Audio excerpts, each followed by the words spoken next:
So, you've made a character with a spellcasting class, but you have no idea what the first step is. Well, fear not. On today's episode of Nat 1, we look at the general understanding of spellcasting for D&D 5e.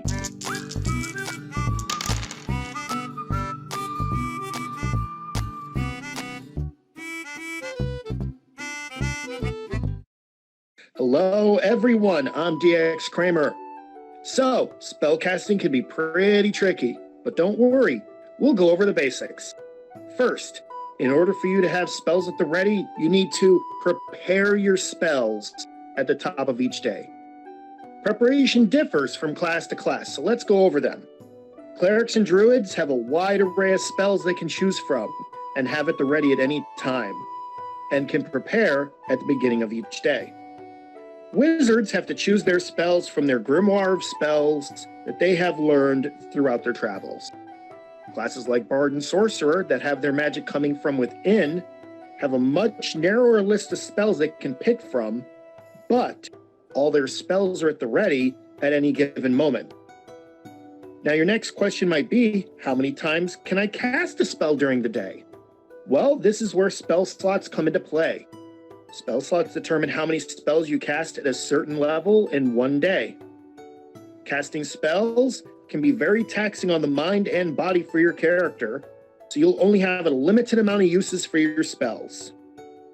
There's also the spell level to consider, with 1 being the lowest and 9 being the most powerful level of spell.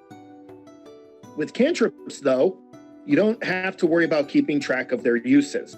You can use cantrips as many times as you want throughout the day.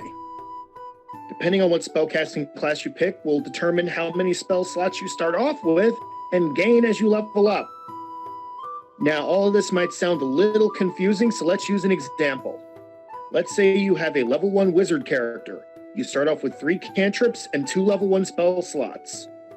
This means that you can only cast 2 level 1 spells each day until you have to take a long rest to replenish those spell slots. At 3rd level, a wizard will have 3 cantrips, 4 level 1 spell slots, and 2 level 2 spell slots. This means you can now cast level 2 spells.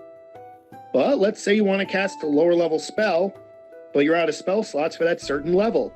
Well, you can sacrifice one of your higher level spell slots to use that lower level spell. However, this cannot work in reverse. You cannot cast a higher level spell slot at a lower level. Also, some spells will require you to make an attack roll like you would a weapon attack. Other times, the target you are casting the spell at will have to make a saving throw using whichever modifier the spell is affecting. Well, that just about covers it for the basics.